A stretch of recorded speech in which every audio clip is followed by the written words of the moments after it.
자, 녹화 들어왔습니다. 자, 옛날에는, 자, 이거는 이제 국어랑 상관이 없고 상식으로 공부합니다. 옛날에는 그릇을 뭘로 만들었을까? 아주 옛날에? 그렇죠. 아마, 아니지. 흙은 획기적인 발견이었지. 옛날에는 그냥 조개 깝다기. 큰 거. 거기다 뭘 담아 먹었을 거야. 그러다가 이제 아마 나무를 깎아서 만들거나 쇠로 만들었을 거란 말이야. 그러므로 유럽을 생각해봐. 유럽에서 그 은그릇으로 먹는다든지 그 그릇은 굉장히 비싼 아이템이었어. 그래서 귀족들이나 그릇에 담아 먹고 귀족들이 아닌 자들은 아마 나무를 깎아서 그릇을 만들었다는 얘기죠. 어디서 핸드폰 일이야? 손가락을 잘라버리지. 아니 병원 그거 때문에 담임쌤. 그러다가 중국 애들이 흙으로 빚어가지고 그걸 막 불에 구워서 그릇을 만들었단 말이야. 졸라 이쁘게. 그래서 유럽 애들이 충격 먹은 거야. 그래서 영어에서 잘 들어. 나는 잉글리시 선생님이기도 하지.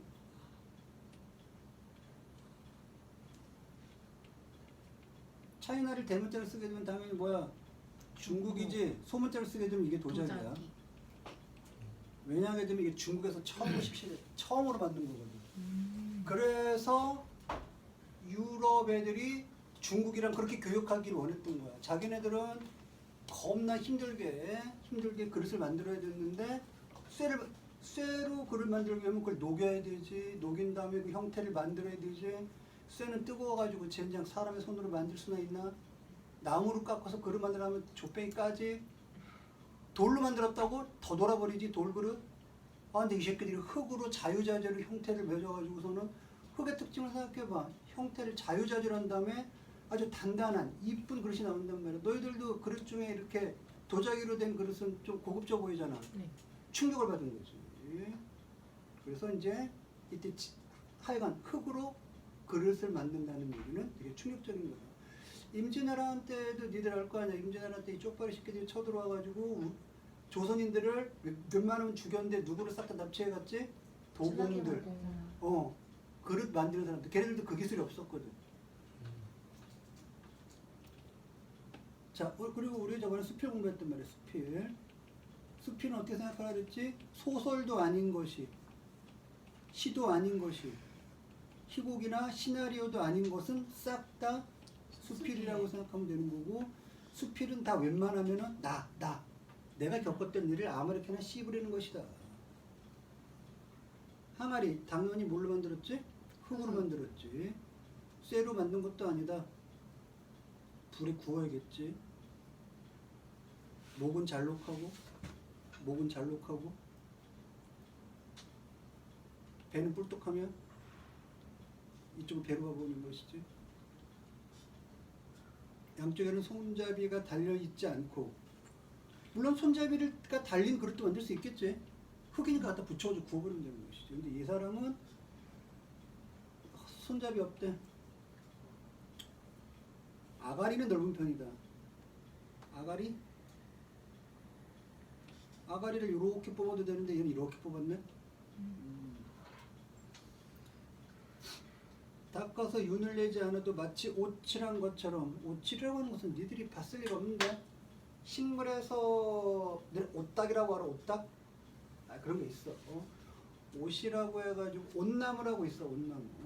그 나무에서 추출한 액은 마치 우리 이런 나무에다가 투명한 이렇게 아크릴 같은 이런 페인트 칠처럼, 페인트 비슷한 건데 끈적끈적한 걸 쫙 바르게 되면 반짝반짝 빛나겠지. 나무에서 그런 액이 나와. 근데 까만색이야. 그러니까는 나무에다 칠하거나 혹은 흙으로 만든 그릇은 처음에는 흙이 굳어졌으니까는 반짝반짝하진 않겠지. 근데 옷이라고 하는 건 잘라 옷나무라고 해가지고 그 끈적끈적한 물질을 바르게 되면 반짝반짝 윤이 나. 광을 낸 것처럼. 근데 닦아서 윤을 내지 않아도 옷이란 거좀 반짝거리니 금으로 만든 그릇만 보물이라 하겠는가. 자, 이 말을 통해서 우리가 알 수 있는 것은, 윤서야, 이 사람은 지금 자기가 가지고 있는 이 그릇 좋아해, 싫어해? 좋아요. 좋아하지. 왜? 야, 금그릇만 보물이겠냐? 이것도 보물이다. 무게도 맞춤하여. 무게도 마치 딱 나한테 맞춘 듯. 한 손에 들기 알맞으면. 흙으로 만들었으니까는 싸지. 깨질까봐 걱정할 일이 없다는 얘기는 뭐야? 깨져도 또 사면 또 사면 되니까. 이거는 너희들이 리터 단위를 쓰지, 1리터. 우리 전통적인 그런 그 부피 단위야, 부피 단위, 부피. 리터랑 똑같은 거라고 생각하면 돼. 항아리는 술 가지고 동물 술보다 느리고 진흙을 잘 구워 빈틈없이 만든 것이라. 진흙을 잘 구워가지고 좋대. 아, 편하대. 편하대, 그냥 편하대, 편하대.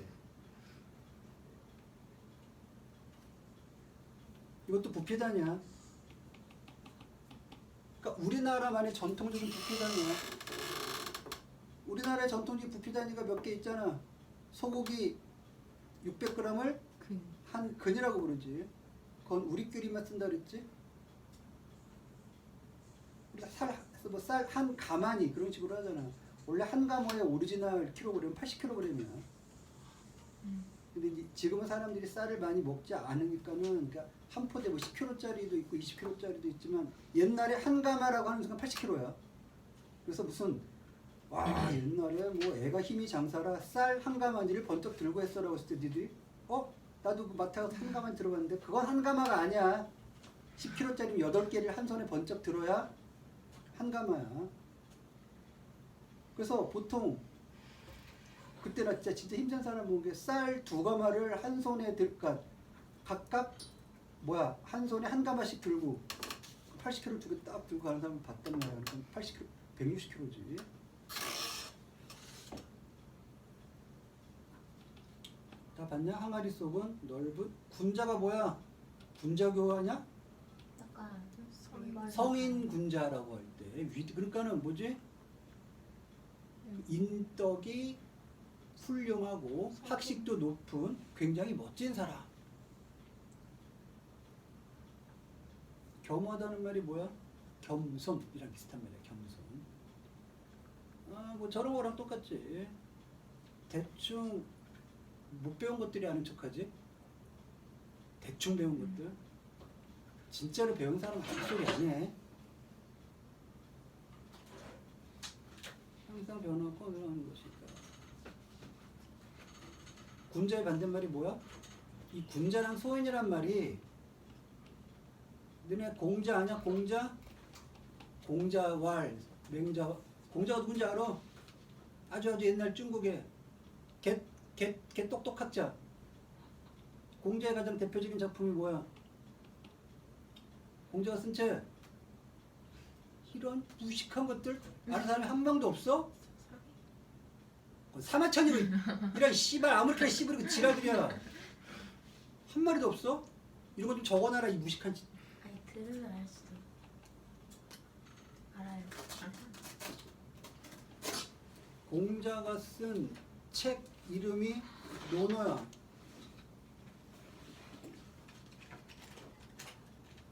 논어에 보게 되면 군자는 어떻고 소인은 어떻다.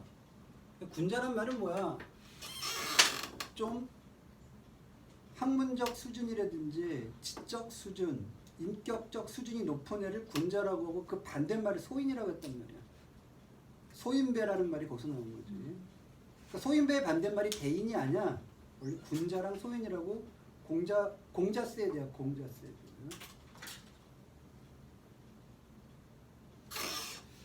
공자.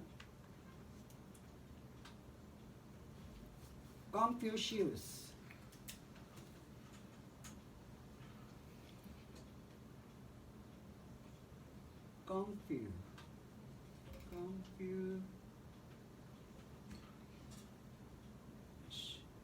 Confu 맞는데? Confu. 컨퓨시우스 공자 맞지? 컨퓨시우스 영어도 적어놔 씨. Confucius.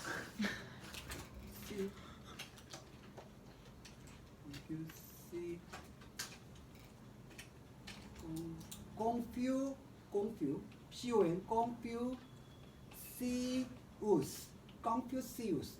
왜 이걸 적어두라고 하냐고? 영어 독해 나와 고등학교 때. 야, 영어 독해.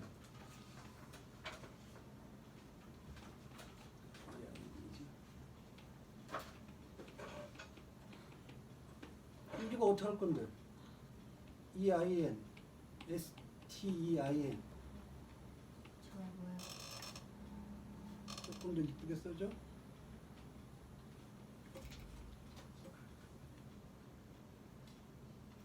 EIN이지.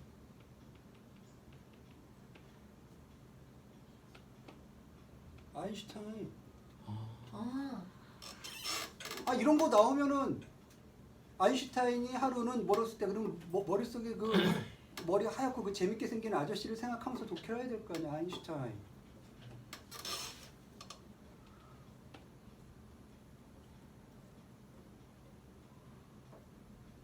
재물이나 쫓아다니는 저 빡대가리들은 자기들의 그릇이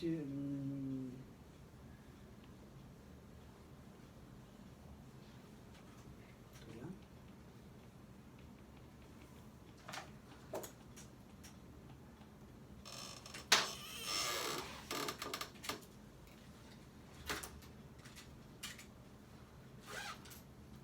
우리가 마음이 넓다 좁다라고 하잖아. 그러니까는 야, 저 새끼 도량이 큰데? 도량의 뜻이 뭐다? 마음의 넓이. 또랑 아니다, 또랑. 도량이다, 도량.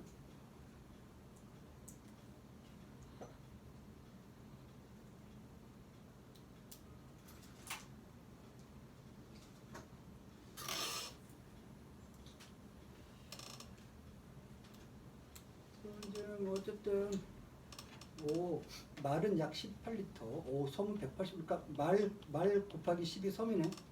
한 섬.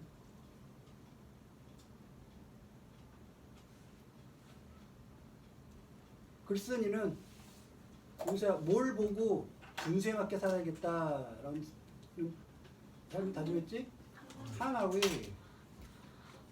글쓴이는 재물만 쫓아다니는 사람들을 삐리리라고 칭하며, 이때 칭한다는 얘기는 부르며 더럽게 생각하고 있다.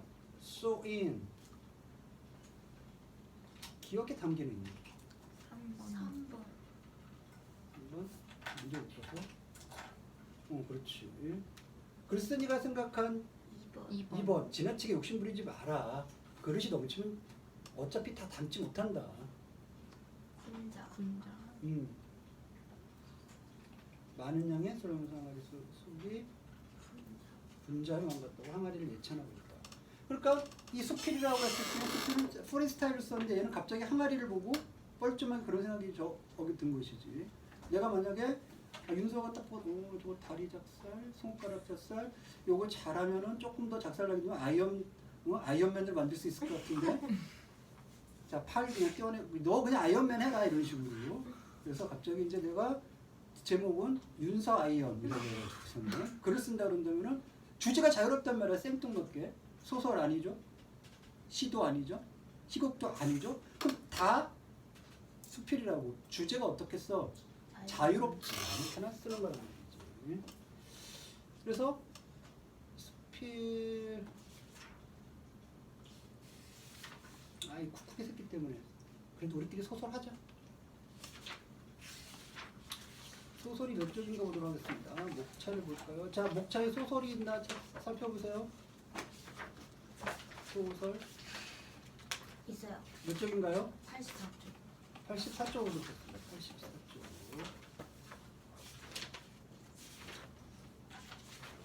아닌가? 맞습니다. 소설이랑 그 극문학이니까 희곡과 시나리오가 같이 있네요.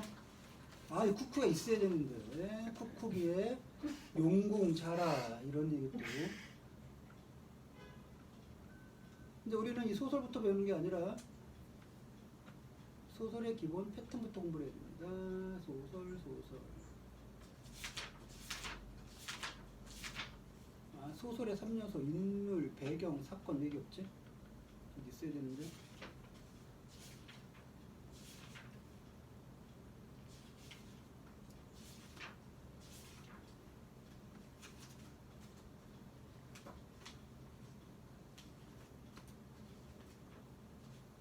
혹시 인물, 배경, 사건 그런 걸 적어놔야지.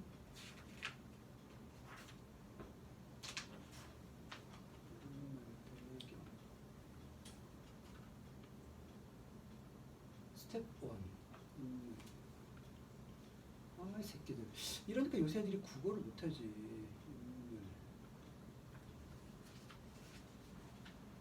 배경. 사건. 사건은 116쪽.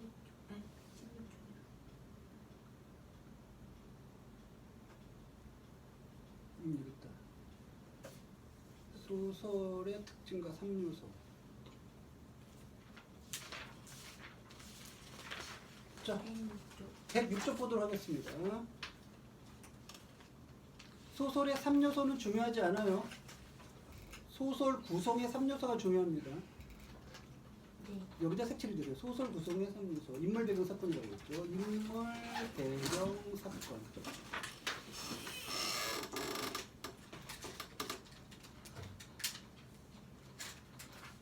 몇 쪽이라고요? 106쪽. 자, 이쪽은 나중에 편안하게 외우는 거고, 인물, 배경, 사건, 인물, 배경, 사건. 자, 수십 년이 지나도 인물, 배경, 사건 내가 기억하고 있죠. 이렇게 생각하면 돼요. 자, 내가 소설을 하나 쓰고 싶어? 소설이 뭔지 알겠지? 소설을 네가 쓰기 위해서는 일단 제일 먼저 생각해야 될 게 뭐냐라는 거지. 사람마다 좀 다르게 생각할 수 있지만 이 세 가지는 다 들어가야 되는 거야. 내가 이래서 나는 어떤 그 도적들이, 그러니까 뭐 조선시대 때 사람들이 힘들어가지고 도적이 되는 과정, 그러다가 이제 뭐 그런 걸 쓰고 싶어. 저는 그걸 소설로 쓰고 싶어. 소설로 쓰고 싶게 되면 당연히 소설에는 등장하는 캐릭터가 있어야 될 거 아니야. 그게 인물이란 뜻이야. 근데 인물들이 나와가지고서는 처음부터 끝까지 농사졌다 뒤졌다 그러게 되면은 한 2줄 쓰면 되겠네. 철수가 태어났다.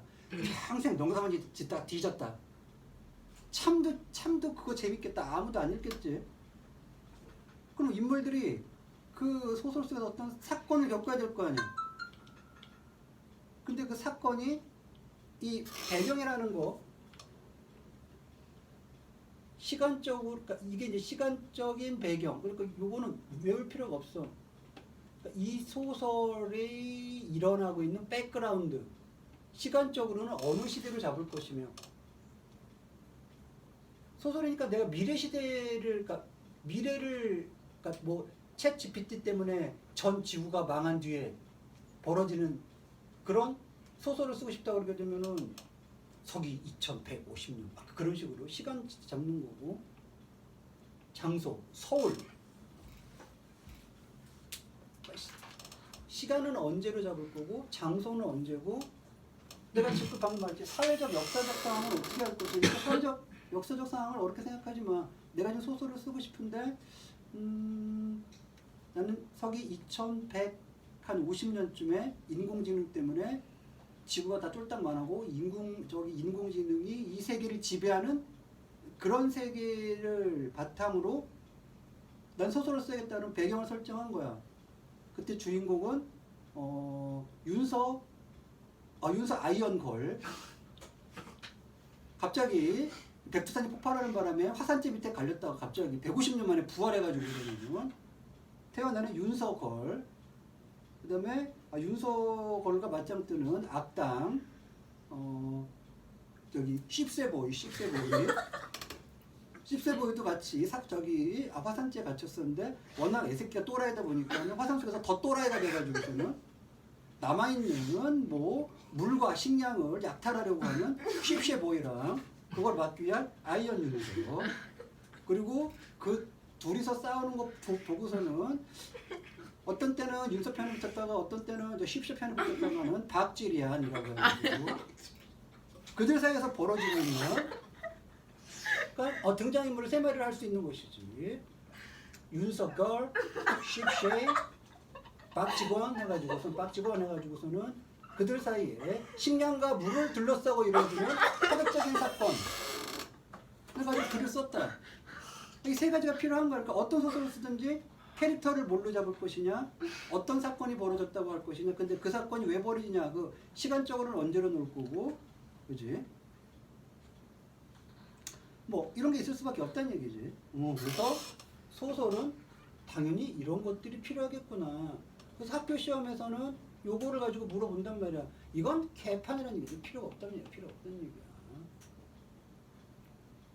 자, 그러면 내가 그러니까 소설 구성의 3요소라는 말을 이해할 수 있겠지?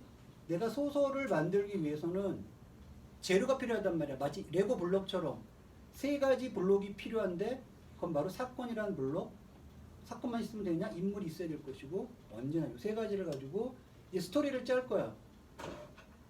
이거 소설 구성의 단계는 뭐 나중에 서서히 그러니까 요거는 사실 암기는 해야 돼. 암기는 해야 되는데 지금 중요한 건 이해부터 하면 돼. 자, 그러면 소설은 이 그림대로 가는 거야. 네. 이 느낌. 자, 소설은 어떤 식으로 해야 될 것이냐. 일단 사건의 발단이란 말이 뭐야? 어떻게 스타트가 되는가. 스타트. 그러니까 내가 아까 들은 걸로 여기 하게 되면은 화산지에 묻혀있던 윤석월과 쉽쉐이랑 그 다음에 들판을 헤매고 있던 골리안이 화산지를 막 파다 보니까는 거기서 윤석월과 쉽쉐이를 동시에 발견하게 된다. 사건이 시작된 거지. 그러니까 마치 영화를 생각하면 되는 거야. 자, 완전히 파괴된 지구를 하이나처럼 왔다 갔다 거리고 있는 골리안. 풀떼기를 집어먹고 지나가는 쥐새끼라도 없나 막 잡아먹으려고 헤매고 있다. 그러다가 쥐새끼가 원래 막 도망치자 그 쥐새끼를 잡겠다고 흙을 막 하니까 갑자기 버밤 윤석걸 딱 온몸에 막 그냥 각종 기부스란 마스크를 쓰고 있는. 근데 그 옆에 누가 봐도 개새끼처럼 생긴 쉽쉐가 같이 누워 있다. 짜자는 퍼져지는 거지. 그 다음에 이제 죽은 줄 알았더니 그들이 서서히 깨어나. 사건이 진행되기 시작한 것이지. 그래서 이제 윤석월이 먼저 깨어나가지고서는 옆에 있는 십시는 뭐지라고 하면서 너는 이제 지금 이제 탐색을 하는 거지. 이 지구가 어떻게 된 거야? 150만에 깨어났으니까. 그래서 앞다리 거리고서 너는 이제 쥐가 많았나 보다. 쥐 있는 사람 뭐냐 그랬더니 거기다가 이제 쥐를 열심히 잡아먹고 있던 어느 거한테 어떻게 된 거야 그랬더니 올해가 몇 년이야 했더니 2105년이야. 아니 벌써 내가 100년이나 잠들었단 말인가? 하고선 자 우리 둘이 여자들끼리 한번 잘 살아보자라고 하는데 갑자기 짜자면서 저 새끼가 10개월에 갑자기 손가락을 팍팍 gun지면서 그다 깨어난다는 얘기지. 근데 깨어났는데 눈에서 빨간 빛이 짜장 나오면서 인간들을 잡아먹겠다 이런 이제 위기가 서서히 발생되는 거지. 위기. 그러니까 사건은 처음에 일어나 그다음에 서서히 이게 스토리가 펼쳐나가야 될 거 아니야. 펼쳐지다가 그냥 부드럽게 끝나면 안 돼. 저 새끼가 사람을 잡아먹는 몬스터로 변해지 위기가 있어야 될 거 아니야. 쟤도 갑자기 아하 친구들 나는 십쉐이가 아니라 착한 상관이라고 해. 우리 다 같이 한번 잘 살아보세요. 아니. 그럼 아무것도 없잖아. 그냥 둘이서 잘 살았다 끝나는 거야. 스토리가 연결이 되면서 위기가 있어야 된다고. 위기. 그래서 저 새끼가 갑자기 피맛을 보더니 맛있겠다라고 하면서 뭔가 눈깔이 빨개져야 된다고. 위기. 아유. 그런데 이 권리안은 어떤 때는 윤서가 좀 힘이 좀 약해 보이면 제 편에 붙어서 야 같이 잡아먹자 막 이러고 있고 또 저 새끼 삐리삐리 하게 되면 저기 윤서한테 가가지고서는 야 우리 저 10세를 없애버리자 그러는데 박쥐 같은 짓을 한다는 얘기지. 그러면서 이제 윤서랑 10세의 이런 갈등 관계가 심해져가지고 서로 막 죽이겠다고 해가지고서는 분명히 2023년경에는 나름대로 같이 수업도 듣고 같이 친했던 저 둘이 이제 서로 죽이겠다라고 막 거기서 그냥 이제 막 전투 준비를 막 해가지고 위기는 절정에 처닿는데 이제 나중에 봤더니 윤서랑 십시가 얘기를 하다 보니까 아 우리를 이간질 시킨 거는 저 골리앗 개 같은 저 꿀땡이다. 그래서 우리 저기 같이 힘을 합쳐서 저 둘을 때려잡자라고 해가지고 골리앗을 없애버리면서 둘이 평화롭게 산다는 결말이 맺어진다. 이런 식으로 스토리를 생각을 해보란 말이야. 아니 생각을 해보게 되면 어떤 일이 발단이 일단 스타트가 된 다음에 얘가 서서히 풀려져 나가야 될 텐데 이게 부드럽게 가야 돼. 위기를 겪어야 돼. 근데 그 위기가 어디까지 올라가야 돼? 캐절정까지 가야 된단 말이야. 그래서 우리가 그 핵 사이다 영상 이런 거 볼 때도 이 빌런 새끼들이 갈 때까지 가줘야 돼. 진짜 이 씨발 저 새끼 막 죽여버리고 싶은 그런 절정에 치달았을 때 그 새끼를 걔 박살 내야. 그러니까 골리앗도 너네들 둘 사이에서 야 십시아이가 너 졸라리 못생겼대. 막 또 가가지고서는 십시야 저기 아이언 거리 너 족밥 새끼래. 아무래도 너는 삐삐삐삐 한 것 같대. 막 그래서 막 둘이서 막 저처럼 우글우글 걔 빌런을 걔 끝판왕까지 보내줘야 이 결말이 짜릿하게 쫙 끝나는 거라고. 오케이? 그러니까 스토리는 그렇게 짜일 수밖에 없는 거야. 그래서 그럴 수밖에 없겠구나. 사건이 진행되고 서서히 갈등이 심해지다가 극단까지 가는 거지. 이제 서로 죽여버리겠다고. 근데 사건을 해결할 수 있는 단서가 제공이 된다는 얘기가 알겠어? 그치 우리가 이렇게 싸우고 있는 게 저 맨날 그 지자고 먹던 년 때문에 벌어진 거 아니야? 그 단서가 해가지고 그럼 너도? 아니 그럼 너도? 그럼 그 돼지 같은 년 때문에 이런 일이 벌어진 거야? 그러면서 사건이 마무리가 되고 해소가 되면서 이 빌런 돼지는 땅속에 파묻히는 그런 아름다운 결론이 맺어지는 거지. 소설은 이렇게 될 수밖에 없다는 거지. 오케이? 다만 이제 소설이 짧을 경우에는 아주 단편 소설이야. 그랬을 경우에는 보통 요게 빠지기도 하고. 그러니까 이건 중요한 게 아니야. 너무 소설이 짧아. 그러니까 사건 그러니까 일이 시작되자마자 위기로 갔다가 절정으로 치렀다가 결말. 무조건 결말이 있어야 되겠지.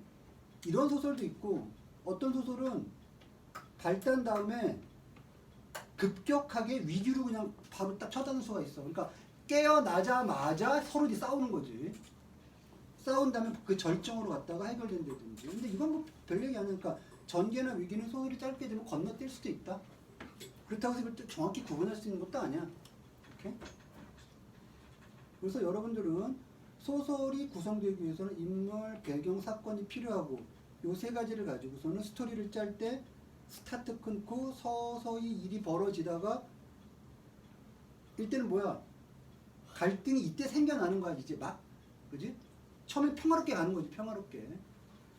평화롭게 가다가 이제 위기로 갔다가 그 위기가 최절정으로 도달한 다음에 깔끔하게 마무리 이렇게 되는 거지. 소설은 그렇다.